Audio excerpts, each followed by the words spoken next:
자신을 포기할 때 성령을 받습니다. 내가 가는 곳에 내가 지금은 따라올 수 없으나 후에는 따라오리라. 요한복음 13장 36절 말씀. 이 말씀을 하시고 베드로에게 이르시되 나를 따르라 하시니 3년 전에도 예수님께서 이 말씀을 하셨습니다. 나를 따라오라. 이때 베드로는 예수님을 쉽게 따라갈 수 있었습니다.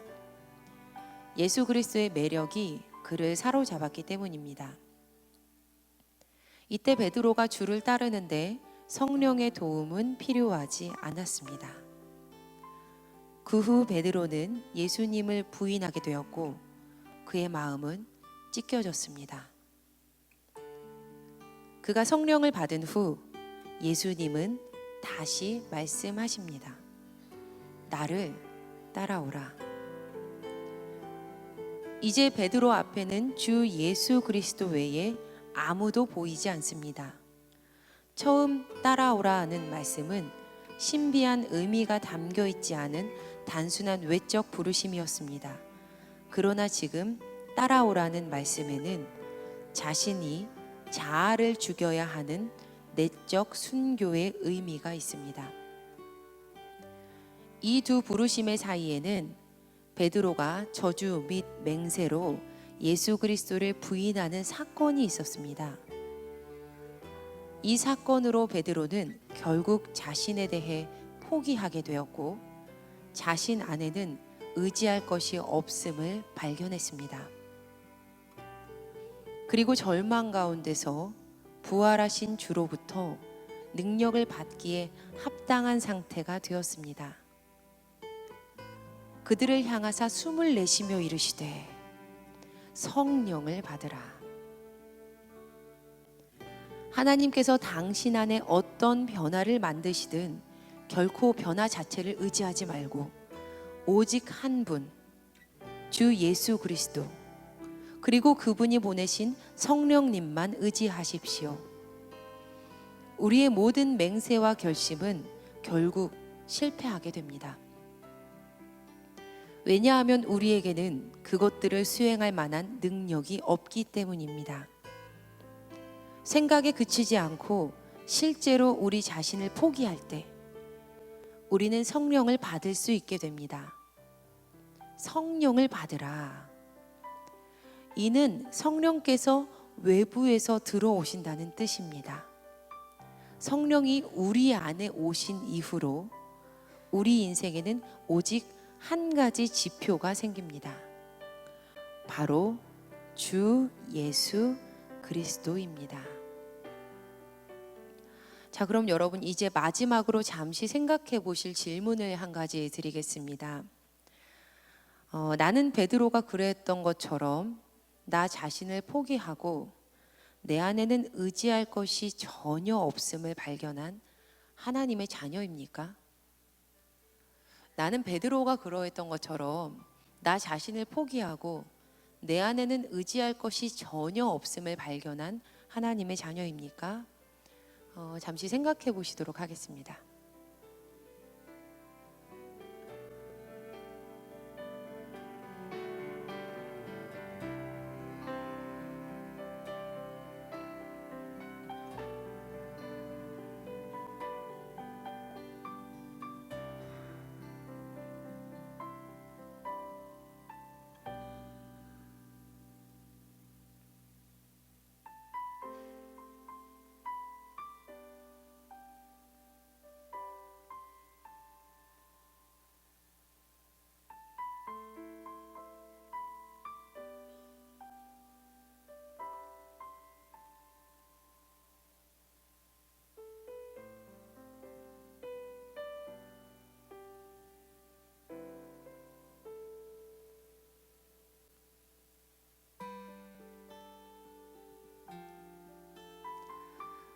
탕자의 비유라고 불리는 유명한 이야기는요, 누가복음 15장에만 기록되어 있습니다.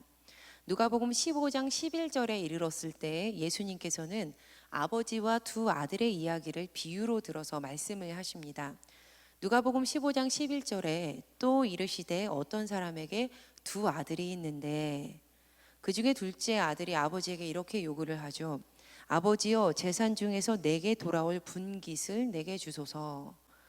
지금 둘째 아들은 자신의 아버지에게 자신에게 돌아올 분깃, 즉 유산을 지금 주십시오라고 당당하게 말을 하고 있습니다. 이러한 그의 행동으로 보아하니 그는 바로 지금 자신이 이 유산을 받아 마땅한 자격을 갖추고 있다라고 생각을 하고 있는 모양입니다. 그러나 여러분, 조금 냉정하게 생각을 해보면 우리는 둘째 아들이 무언가 크게 착각하고 있다라는 것을 알 수 있게 되는데, 사실 지금 이 아들은 아버지의 유산을 받을 만한 어떠한 자격도 전혀 주어지지 않은 그러한 상태였기 때문입니다. 무엇보다도 먼저 아버지께서 이 아들에게 그에게 돌아갈 분깃, 그러니까 유산을 주겠다라고 말씀하셨던 것이 아니었습니다. 이 둘째 아들이 요청했던 분깃이라는 이 단어는요, 헬라어로 메로스입니다. 근데 메로스는 적합한 부분이라는 뜻이에요. 적합하고 적법한 부분이라는 뜻입니다.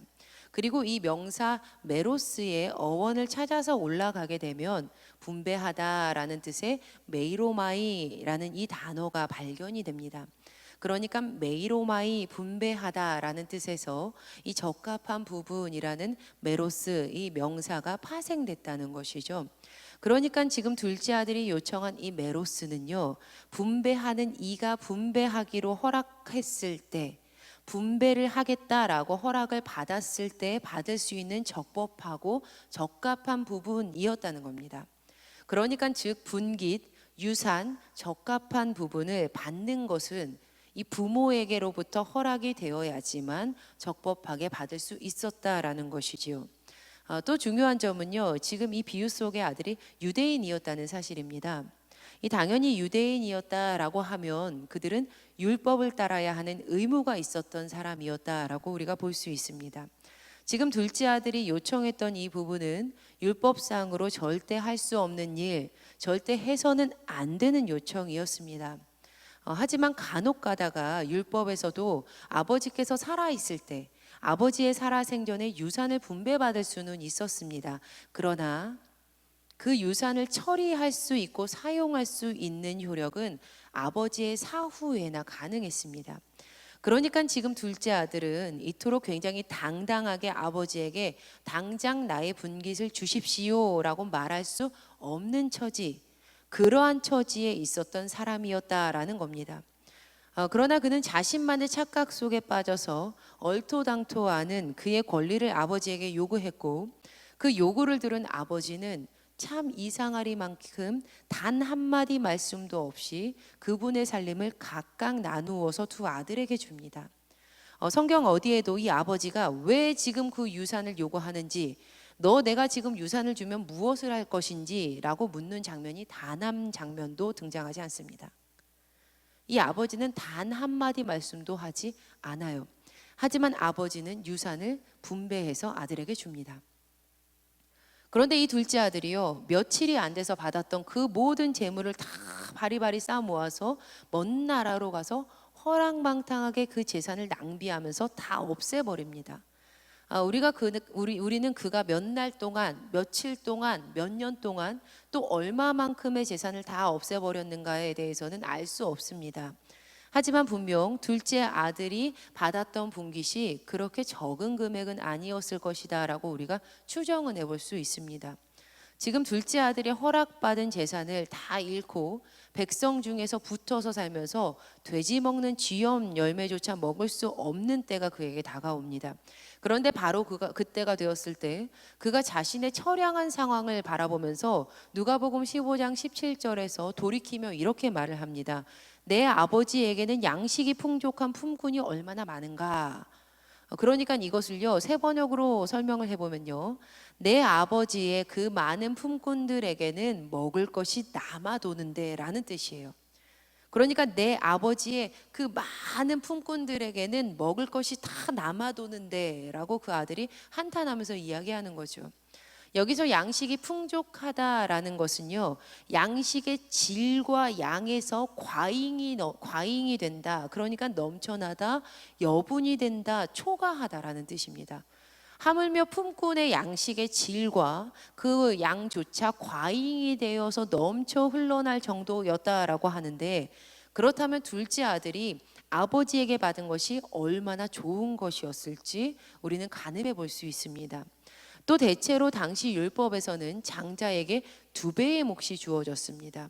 그러니까 2명의 아들이었다라고 치면 장자가 2배를 받아야 하기 때문에 이 둘째 아들은 아버지 재산의 3분의 1 정도를 받았을 것입니다. 하지만 방금 말씀드렸듯이 품꾼의 양식 또한 풍족해서 넘쳐 흘렀기 때문에 이 아버지 재산의 3분의 1이라는 금액은 결코 적은 금액은 아니었을 것입니다. 그런데 이 둘째 아들이요, 그 아버지에게 받은 그 모든 재산을 함부로 사용해 버립니다.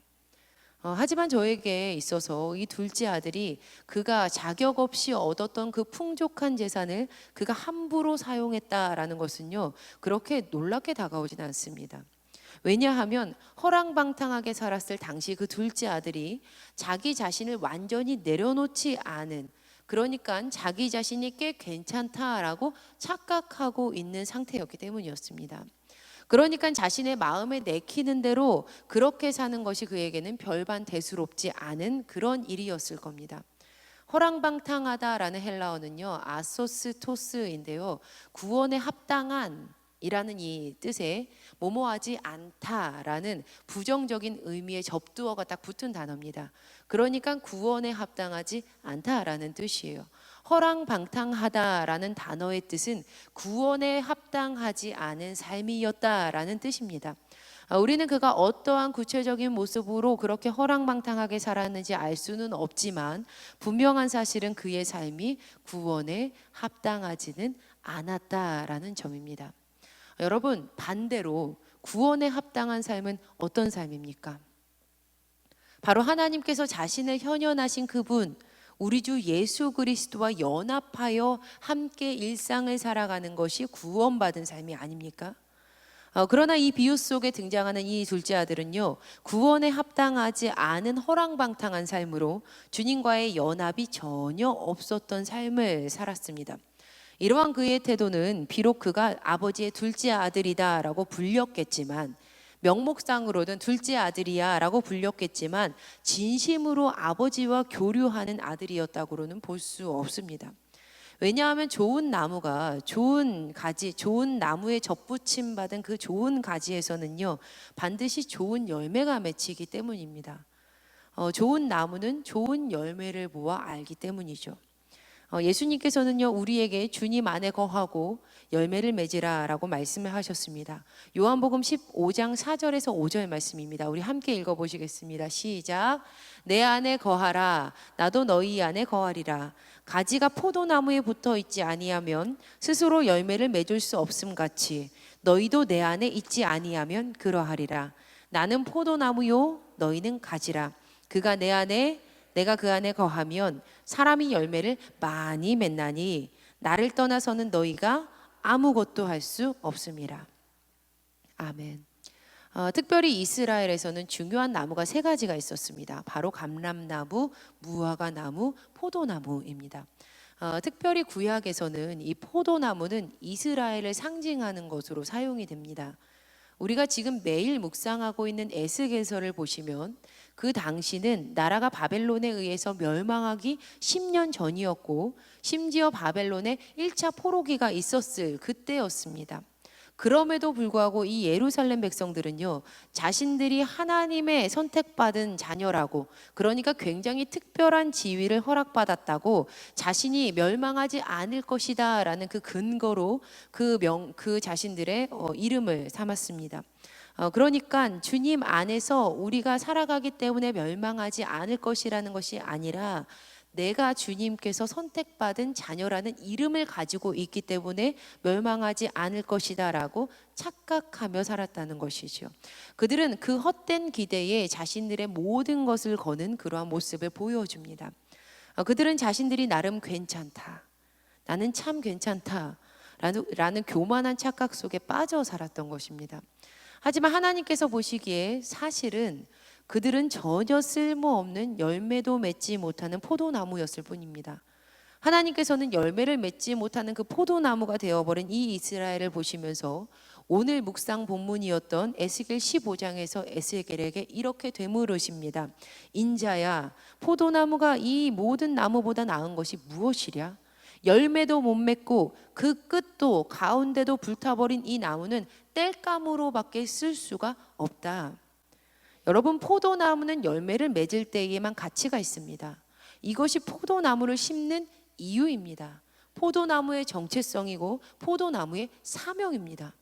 그런데 열매를 맺지 못한다면 포도나무는 땔감으로밖에 사용할 수가 없습니다.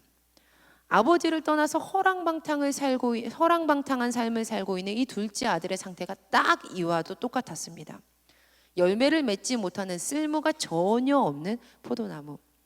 그런데 마찬가지로 오늘 우리가 묵상했던 오스왈드 챔버스 목사님의 글에 등장했던 그 베드로 또한 12명의 제자 중에 수제자로서 예수님의 첫 번째로 부름을 받은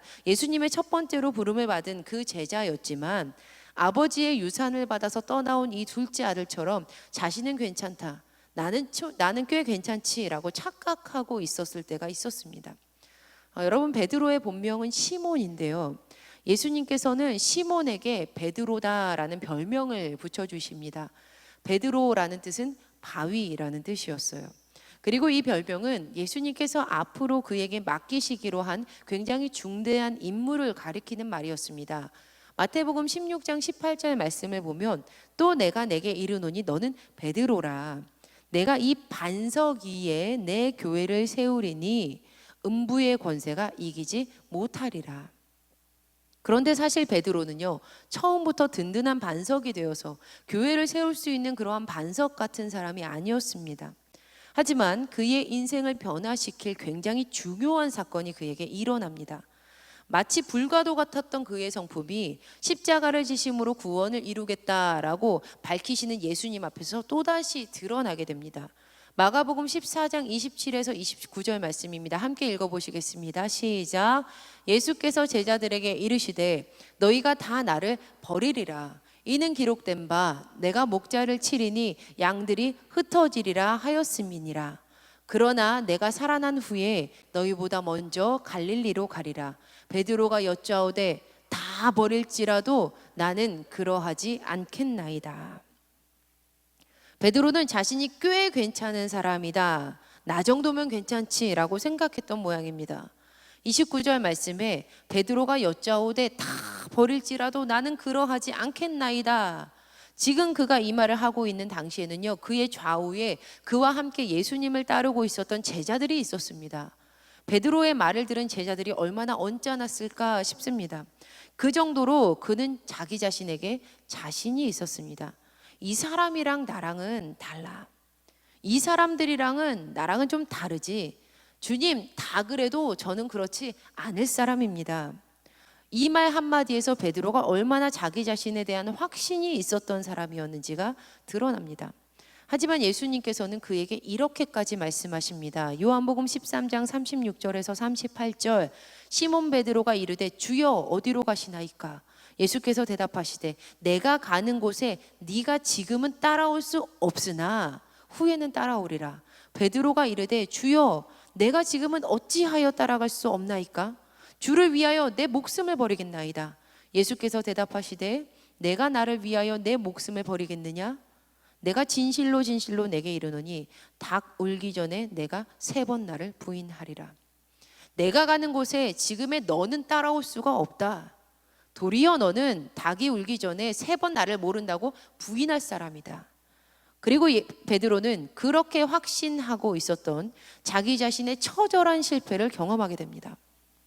그가 예수님의 말씀대로 닭이 울기 전에 3번이나 그 잡히신 예수님을 회중 앞에서 저주하고 욕하고 모른다라고 부인한 것입니다. 그리고 바로 그가 그때 보게 된 것은 자기 자신에 대한 절망과 포기, 자신 안에는 전혀 의지할 것이 없다라는 그 사실이었습니다. 이것이 바로 그가 발견한 것입니다. 겉으로는 아버지의 아들이라고 불리고 있었고 둘째 아들로 많은 유산을 받았지만 결과적으로는 허랑방탕한 삶, 구원과 전혀 상관없는 삶을 사는 자였던 것과 그 아들이 그렇게 사는 자였던 것과 마찬가지로 예수님의 수제자였지만 그 속에는 기대할 것이 전혀 없었던 것, 그것과 같은 그러한 삶을 베드로가 살고 있었다라는 것입니다. 결국 돼지가 먹는 쥐염 열매조차 그것으로 배를 채우려고 했지만 그것마저도 먹을 수 없는 굶주리고 헐벗은 자기 자신을 직면하게 된 것입니다. 바로 그때 둘째 아들은 아버지를 떠올립니다. 바로 그때 베드로는 밖으로 나가서 심히 통곡하여 웁니다. 오늘 우리가 묵상했던 오스왈드 챔버스 목사님의 글 중에 한 글귀입니다. 이 말씀을 하시고 베드로에게 이르시되 나를 따르라 하시니 3년 전에도 예수님께서 이 말씀을 하셨습니다. 나를 따라오라. 이때 베드로는 예수님을 쉽게 따라갈 수 있었습니다. 예수 그리스도의 매력이 그를 사로잡았기 때문입니다. 이때 베드로가 주를 따르는데 성령의 도움은 필요하지 않았습니다. 그 후 베드로는 예수님을 부인하게 되었고 그의 마음은 찢겨졌습니다. 그가 성령을 받은 후 예수님은 다시 말씀하십니다. 나를 따라오라. 이제 베드로 앞에는 주 예수 그리스도 외에 아무도 보이지 않습니다. 처음 따라오라는 말씀은 신비한 의미가 담겨 있지 않은 단순한 외적 부르심이었습니다. 그러나 지금 따라오라는 말씀에는 자신의 자아를 죽여야 하는 내적 순교의 의미가 있습니다. 십자가의 죽음을 이기시고 부활하신 예수님께서는 실패했던 베드로에게 다시금 찾아가십니다. 그리고는 나를 따라오너라 라고 2번 말씀을 하십니다. 2번째로 말씀을 하십니다.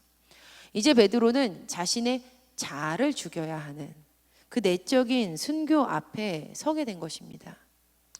자, 여러분, 그렇다면 이 시점에서 우리 성도님들께 이렇게 여쭤보고 싶습니다. 여러분, 한 해, 2해 신앙생활을 하시면 하실수록 그 신앙생활 하시는 것이 쉬워지시던가요? 아니면 어려워지시던가요? 사실은 더 쉬워져야 하는 것이 맞지 않습니까? 제가 처음 전도사가 되었을 때 저는 정말 너무 기쁘고 행복했습니다. 처음 이 아동부를 맡아서 아이들을 만났는데요, 너무너무 사역이 재밌고 정말 행복하고 너무 재밌었어요.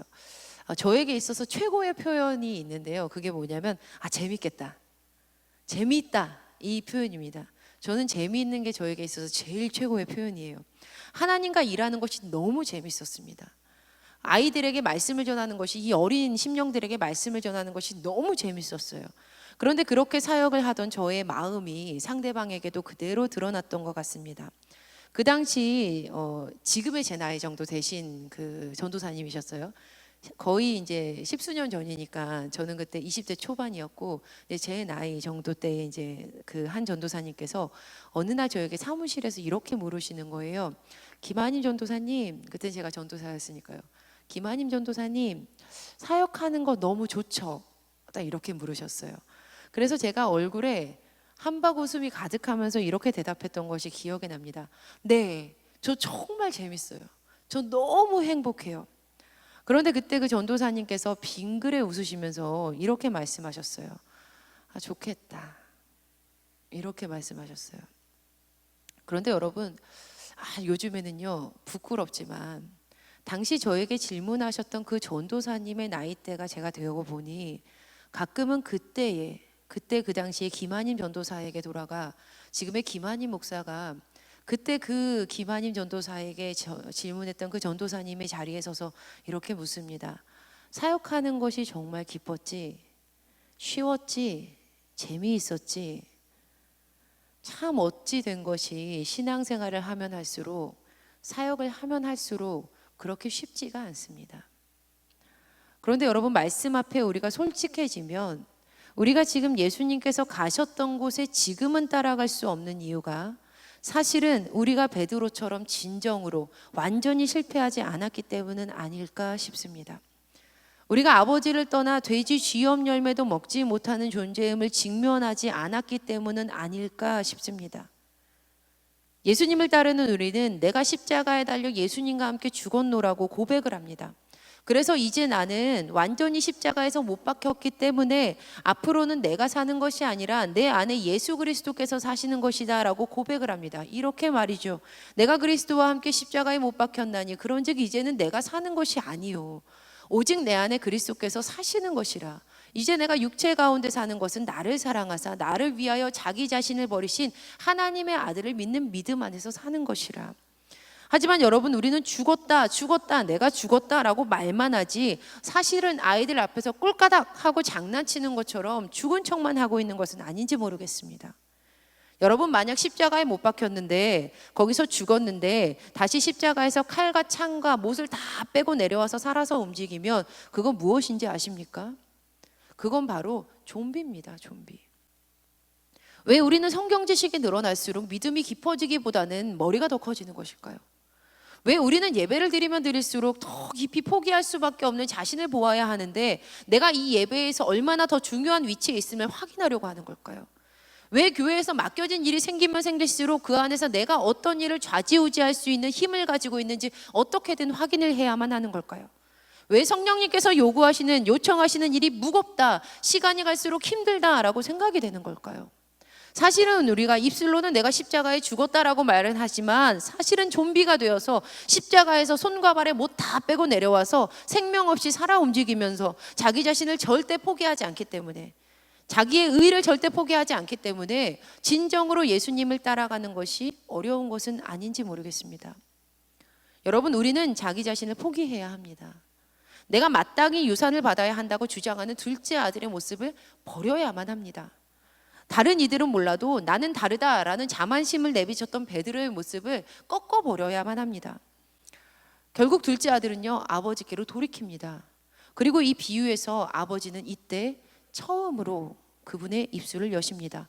누가복음 15장 20절에서 24절 말씀입니다. 함께 읽어보시겠습니다. 시작. 이에 일어나서 아버지께로 돌아가니라. 아직도 거리가 먼데 아버지가 그를 보고 측은히 여겨 달려가 목을 안고 입을 맞추니 아들이 이르되 아버지여, 내가 하늘과 아버지께 죄를 지었사오니 지금부터는 아버지의 아들이라 일컬음을 감당하지 못하겠나이다 하나, 아버지는 종들에게 이르되 제일 좋은 옷을 내어다가 입히고 손에 가락지를 끼우고 발에 신을 신기라. 그리고 살찐 송아지를 끌어다가 잡으라. 우리가 먹고 즐기자. 이 내 아들은 죽었다가 다시 살아났으며 내가 잃었다가 다시 얻었노라 하니 그들이 즐거워하더라. 아멘. 마찬가지로 베드로 또한 자기 자신을 포기합니다. 오스왈드 챔버스 목사님의 글입니다. 이 사건으로 베드로는 결국 자신에 대해 포기하게 되었고 자신 안에는 의지할 것이 없음을 발견했습니다.